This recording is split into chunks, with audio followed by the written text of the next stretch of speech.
qu'est-ce qui nous manque? On est peut-être des malades Moi, je mentaux, pose c'est la un question. copain qui me disait. Hein. Moi, je pose la Il question. dit on est peut-être des malades mentaux. C'est quand même En tout cas, je pose aberrant. la question. Je pose la question. Ouais, ouais. On Et a c'est un pour ça problème. que votre expression de patriotisme économique a retenu mon attention parce qu'effectivement, on a beau être compétent, beau être intelligent, si cette intelligence ne profite pas, ne contribue pas à faire en sorte que le pays s'en sorte, Elle ne sert à en rien. ce moment-là, il y a un problème. Elle ne sert à rien. Et donc justement, et pour ça. Et donc justement, donc l'être d'un Africain indigné à ses petits-enfants et autant. Et pourquoi le et autant là-dessus? Ah, parce que c'est une expression très guinéenne. Bah oui, tout à Hein? fait. Une Et exclamation. une exclamation pour dire « et vous aussi Ouais. hein? C'est-à-dire, je ne sais plus quoi dire, je ne sais plus comment l'exprimer. Une détresse. Je là. suis désespéré. C'est-à-dire, ce n'est pas pour moi-même. Oui. Moi, je dis, j'ai fini ma vie matérielle. J'ai construit ma vie. Mais je ne serai jamais tranquille tant que je n'aurai pas le sentiment que cette Afrique aussi a compris ce qu'elle doit être. Vous voyez? Et c'est ça qui m'empêche de dormir. Oui. C'est ça aujourd'hui qui me pèse le plus. Vous voyez? Je n'ai plus rien à gagner. Oui. Je ne suis plus un acteur Oui. de toutes les bagarres. Mais j'aurais bien aimé aujourd'hui avoir 25 ans. Vous voyez? Oui. Oui, parce que là au moins, je prendrais tous les risques possibles et imaginables. Vous voyez? Et c'est ce désespoir qui me fait écrire pour qu'au moins, peut-être des jeunes puissent lire et qui se disent non, il ne faut pas laisser faire. Vous voyez? Il ne faut pas laisser faire. Oui. Voilà. Mesdemoiselles, mesdames et messieurs, donc toujours nous sommes avec Monsieur Kemoko Touré autour de son ouvrage Lettre d'un Africain indigné à ses petits-enfants et autant. Donc justement, et autant pour dire, et vous aussi, essayez de comprendre quelque chose, faites quelque chose, entendez au moins ce cri-là. Et puis bon, et puis je pense que c'est vraiment important. On parlait des exemples que vous avez pris, justement, sur ces pays, la Norvège, Singapour, la cité-État, pardon, la cité-État. Et puis, effectivement, tous ces exemples-là, vous prenez vraiment le soin d'indiquer, il y a des éléments pour comprendre que ces pays-là ont fait de la performance, la question de la performance, le travail, le dévouement au travail, l'amour du pays. L'amour du pays. Vraiment, vous parlez beaucoup de ça dans il faut aimer. la lettre. On ne peut pas bien développer ce qu'on n'aime pas. Ouais. C'est comme si vous avez une famille, vous avez une femme, des enfants, et puis vous ne les aimez pas. Je ne sais pas où ça va vous mener. Ouais. Voilà. Et un pays, c'est la même chose. Moi, je n'ai pas la science infuse, je ne demande à personne d'en avoir, mais je dis simplement que lorsqu'on a la responsabilité de quelque chose, il faut d'abord l'aimer. Oui. Vous voyez? Je vais parler à un moment donné dans un entretien de la CBG, mais moi j'aimais cette société, j'aimais les travailleurs de la CBG. J'avais envie qu'ils fussent les plus heureux de la Terre. Vous voyez? Mais en même temps que je les aimais, je leur demandais d'être les plus performants aussi de la Terre. Oui. Vous voyez? Donc quand on aime, on crée aussi les conditions pour que l'individu devienne meilleur. Vous voyez? Donc il faut d'abord aimer. Et donc ces leaders-là, avec leur caractère, avec leur façon d'être, le Singapour c'est un autocrate, mais il avait affaire à des populations diverses, totalement différentes, qui étaient toujours en train de se battre entre elles. Vous voyez? Donc il a fallu d'abord les réconcilier, et puis c'était une plaque tournante la drogue. Donc mesure radicale, tout consommateur, tout trafiquant de drogue est exécuté. Vous voyez? Dès qu'il a commencé, ça s'est arrêté. Il dit, je veux en faire la première place financière du sud-est asiatique. Il dit, voilà, ceux qui ont de l'argent, venez ici, vous êtes en sécurité. Celui qui jette, ou celle qui jette un mégot par terre, il est emprisonné. Eh bien, Singapour est ultra propre. Vous voyez? Eh bien, aussi, je veux faire le bonheur des Singapouriens. Eh bien, l'argent que nous recevons de l'extérieur, je vais m'occuper de vous. Il y aura des logements pour chacun. Personne à Singapour n'est à la rue. C'est cela, une vision. Vous signalez d'ailleurs que, et ça c'est intéressant parce que vous signalez pour Singapour par exemple, c'est vrai, vous le dites, hein, moi je ne le savais pas avant Oui. de l'avoir lu. C'est pour ça d'ailleurs qu'il est intéressant de lire parce qu'on se cultive, on découvre beaucoup de choses, chers téléspectateurs. Je veux dire, vous dites que c'est vrai que Singapour est très endetté. Mais Très le endetté. problème avec Singapour, c'est que l'argent de cet endettement sert à offrir des services aux Singapouriens, à développer des choses. Oui, parce que tout simplement, si vous voulez, c'est vrai, la contrepartie de ce travail-là, c'est l'endettement. Oui, Mais c'est un endettement utile. C'est un endettement rentabilisé. Mais lorsque vous empruntez oui, pour nourrir vos populations, avec quoi vous allez rembourser? oui, complètement. C'est ça notre problème aussi, Oui, nous, oui, nous oui. autres. C'est-à-dire que nous avons la dette, d'accord, il y a une dette d'investissement, mais il faut aussi que ces investissements soient rentabilisés. Il faut un retour sur ces investissements. Mais ce que nous mangeons, nous devons le produire. Oui. Ça, c'est de la richesse que nous n'aurons pas besoin d'emprunter. Oui. Mais lorsque vous empruntez même ce que vous mangez, qui va rembourser cet emprunt-là? Donc, à un moment donné, si l'emprunt devient trop important, vous serez obligé de faire les mendiants, de vous coucher par terre Oui. et de dire piétinez-moi, Et ayez donnez-moi. pitié de moi, Oui. s'il vous plaît, abandonnez une partie de la dette, je suis un misérable. Oui. Ce qu'on appelle le PPTE. OK? C'est-à-dire, je suis un pays pauvre, très endetté. Donc, s'il vous plaît, pardonnez, Laissez j'ai tomber. emprunté, j'ai rien su en faire. Et même ça aussi, on nous voilà. pose des conditions pour qu'on mais nous une fois accorde qu'on ça a fait aussi. ça, Oui. on continue de vous endetter. Oui. Mais ceux qui vous endettent, ils pensent à leurs intérêts. Oui. Ils pensent à leur pays. Vous, quand vous empruntez, vous devez aussi avoir la même conscience Oui. et aussi protéger les générations À venir. qui vont rembourser Oui. les emprunts que vous faites aujourd'hui. Donc, il faut faire de l'investissement utile. Donc, il faut, scolariser vos populations. Parce que quelqu'un qui a le savoir, c'est quelqu'un qui a la capacité de comprendre et de se battre. Mais Moi, je suis né dans un village. Oui. Vous voyez? Mhm. Moi qui suis en train de vous parler aujourd'hui. Mais j'ai fait une carrière en Europe, en Amérique, en Asie. Et ça ne tient à rien d'autre. Qu'à la formation, l'école. à l'école. À l'école. Oui. Avec la qualité de l'enseignement que j'ai reçu, à laquelle naturellement s'ajoute la personnalité. Mais il faut d'abord avoir la chance de se former pour que la personnalité rencontre la formation. Et nous n'avons pas fait de cela encore une priorité. Je ne parle pas simplement de la Guinée, c'est l'Afrique noire. Oui. Donc nous sommes toujours les roues de secours pour tout le monde. Dans un de mes livres, je dis que l'Afrique noire est une femme qui a été méprisée, Oui. oubliée, Oublié. parfois aimée, Mais jamais désiré. mais jamais désirée. Oui. On l'a lu, hein. Et on gâte ce qu'on désire. Oui. Vous voyez? Mm.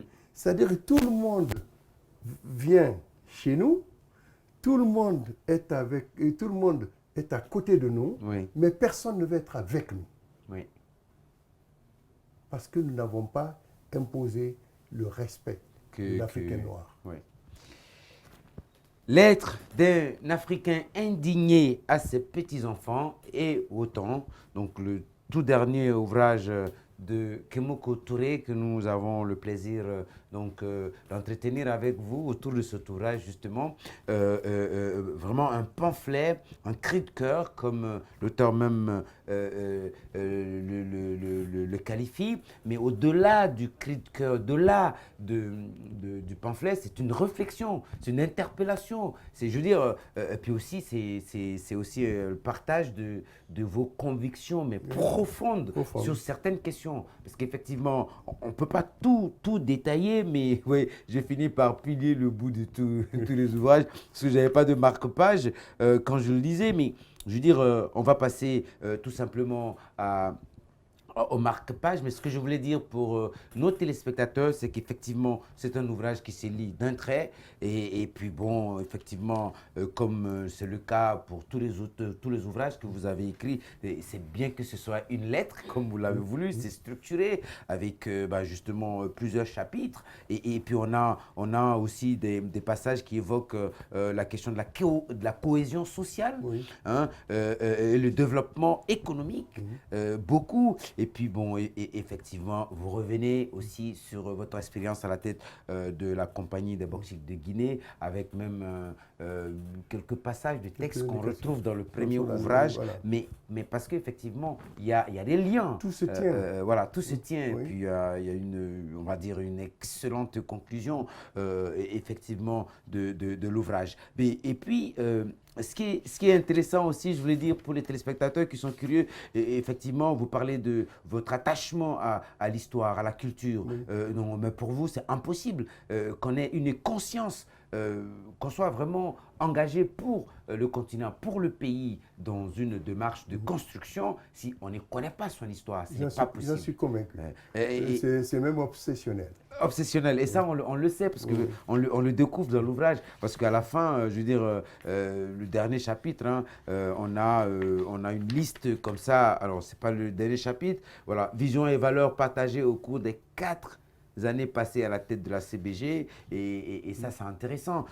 Avant qu'on ne passe à l'extrait, il y a les 4 visions. Je veux dire, et c'est ça aussi un peu la particularité de votre écriture, simple, pragmatique, comme on dirait, si je peux me permettre, du tic au tac. Et ça, c'est agréable, comme je dis, pour des gens qui sont très peu cultivés comme moi. Je sais que je ne suis pas le seul, on doit être nombreux et ça fait du bien. Les 4 visions-là, résumées, vous dites vision. À compter du 1er janvier 2014, la CBG doit être, ça c'était pour la CBG, Oui. puisqu'effectivement vous revenez là-dessus sur l'ouvrage, donc c'est pas nous, ça ne nous gêne pas d'en parler. À compter du 1er janvier 2014, la CBG doit être la société de bauxite la plus performante du monde en termes de préférence client, compétitivité, attractivité, éthique, santé, sécurité, environnement, rentabilité. Ça, c'était vraiment objectif clair, C'est ça précis. la vision. C'était ça la vision. Donc, c'est dans cette vision que vous avez travaillé. Mission, extraire, traiter, livrer la bauxite en tout point du globe dans les conditions convenues avec les clients en termes de qualité, volume, délai, prix, en conformité avec les exigences de santé, sécurité, environnement, tout en contribuant au développement durable des communautés. Ça, c'est la mission. Ouais. Alors, après, il y a valeurs au pluriel. Donc, les valeurs, santé, sécurité, environnement, intégrité éthique, satisfaction totale des clients. L'employé est le moteur du système. Citoyenneté, création continue des valeurs. Ça, c'est les valeurs. Maintenant, le slogan, il y en avait un, c'est la CBG, le partenaire citoyen. Donc, en gros, vous faites partager ça aux lecteurs et puis après, vous continuez à vous adresser aux petits-enfants. Mais petits-enfants chéris, les sages ont coutume de dire qu'une maîtrise du présent et une meilleure anticipation de l'avenir s'appuient sur une bonne connaissance du passé. Et de ce passé, il est question aussi dans cet ouvrage parce qu'il y a énormément de références que vous indiquez. Et c'est ce que je cherchais d'ailleurs. Il y a une liste de personnages importants. De noirs qui ont marqué l'histoire. Voilà, des noirs qui ont marqué l'histoire. Un peu aussi, c'est un peu dans la même démarche que l'ouvrage de, j'ai oublié le nom là, de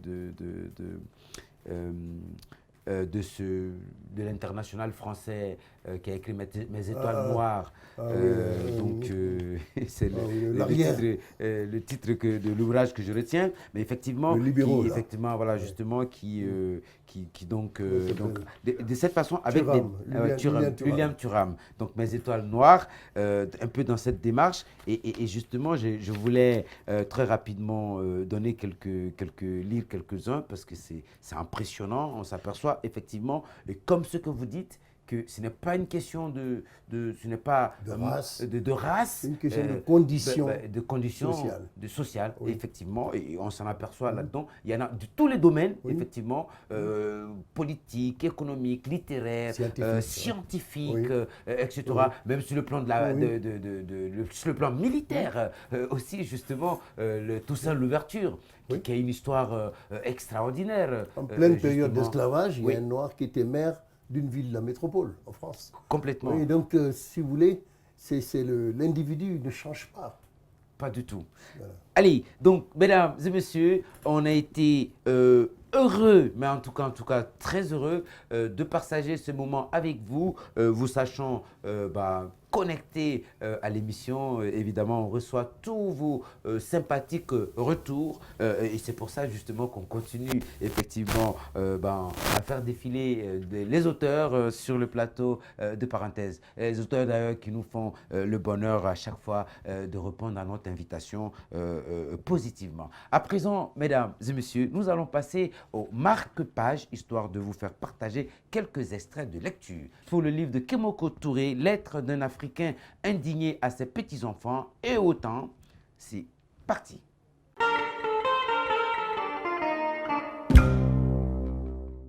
Marque-page, nous sommes à la page 54 de l'ouvrage, je cite, qui a pour titre, je cite, Lettres d'un Africain indigné à ses petits-enfants et autant.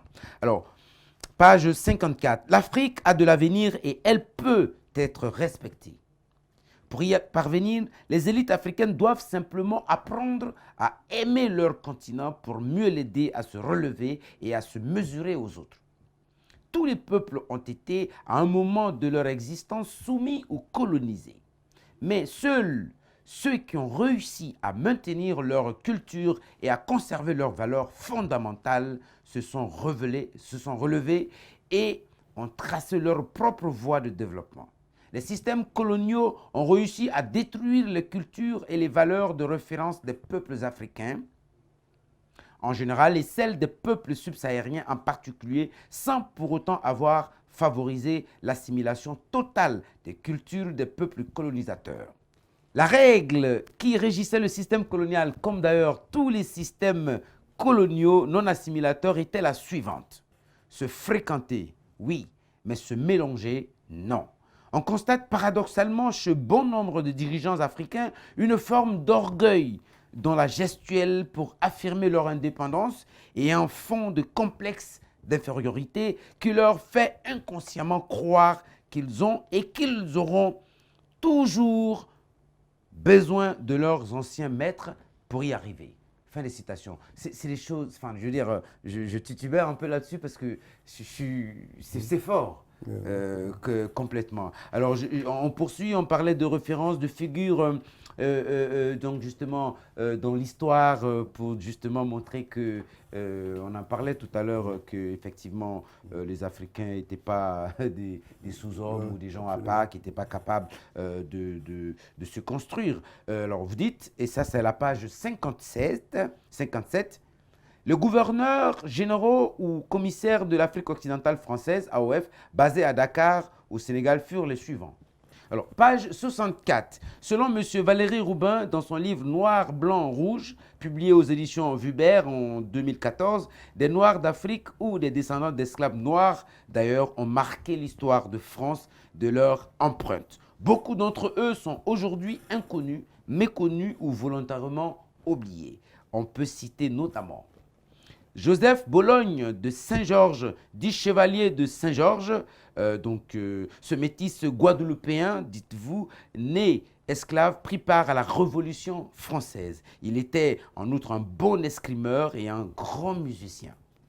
Alexandre Dumas, oui, dit Alexandre Dumas, père du 1802-1870, ce fils d'un métis franco-haïtien est l'auteur, entre autres œuvres mythiques, oui, des Trois mousquetaires, qui d'ailleurs a été repris en pièce de théâtre plusieurs fois, mis en scène dans tous les sens, et puis justement adapté au cinéma, adapté pour la télé, je veux dire, voilà, un nombre incalculable.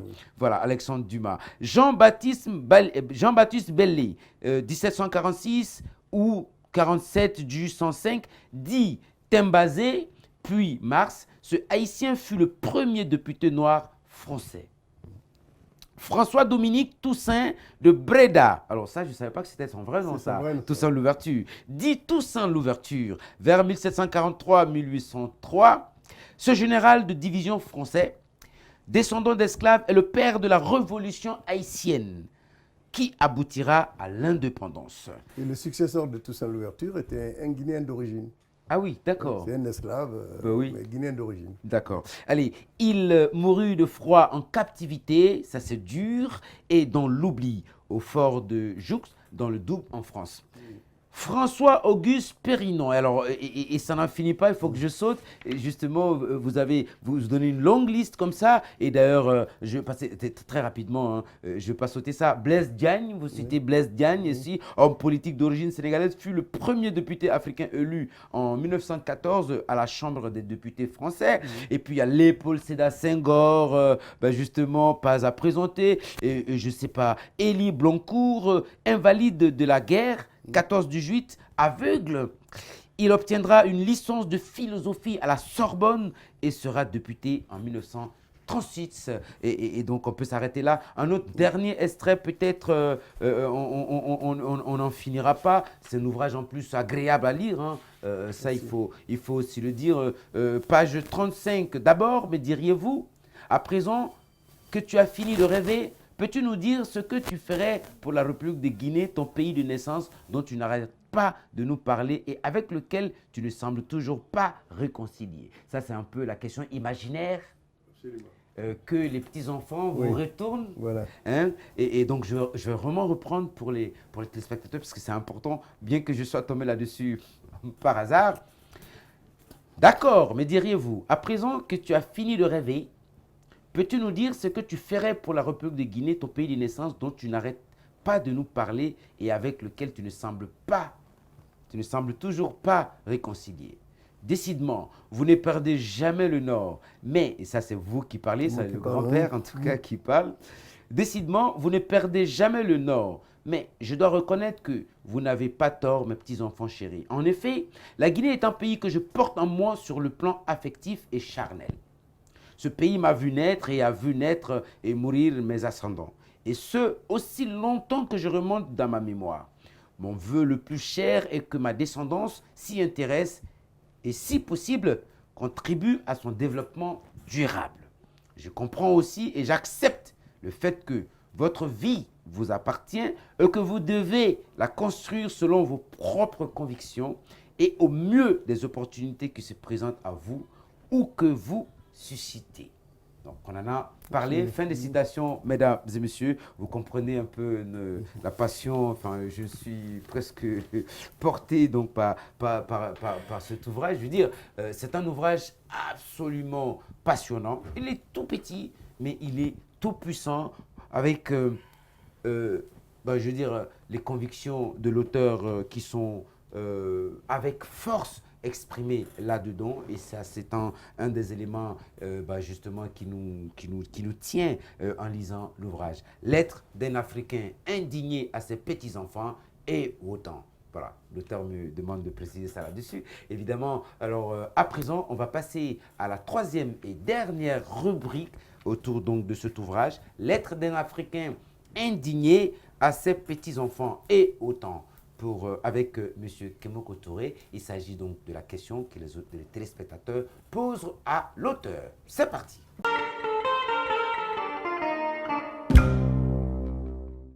Bonjour, M. Kemoko Touré. Bonjour.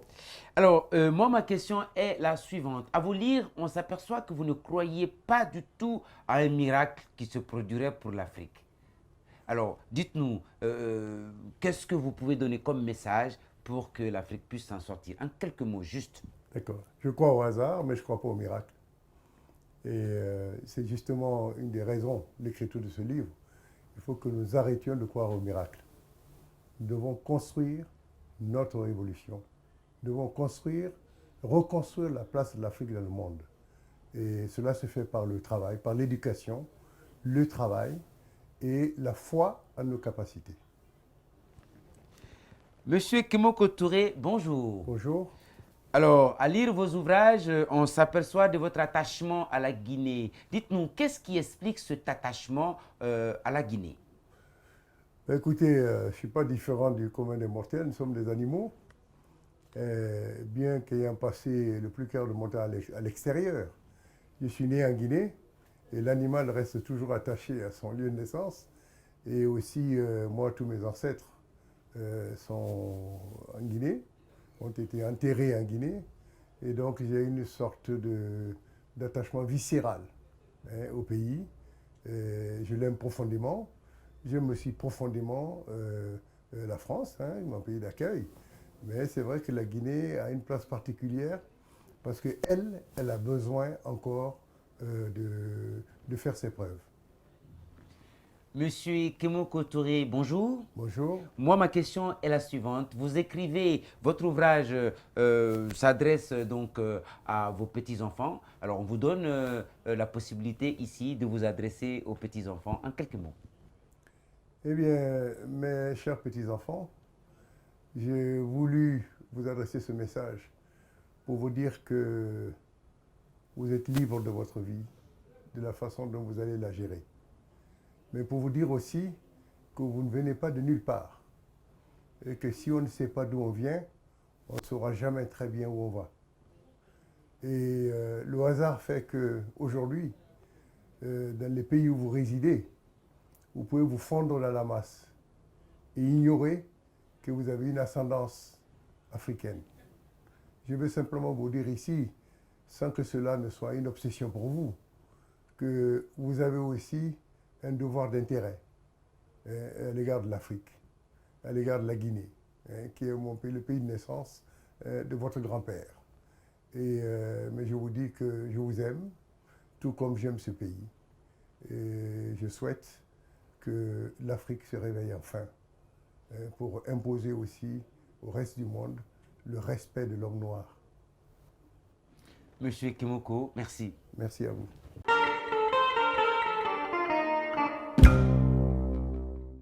Bien, Monsieur Kemoko Touré, on est très content que vous soyez passé à l'émission. Merci beaucoup. Puis, je suppose, parce que ces derniers temps, ça écrit beaucoup. Oui. Et il y a en très peu de temps, vous avez fait 4 ouvrages.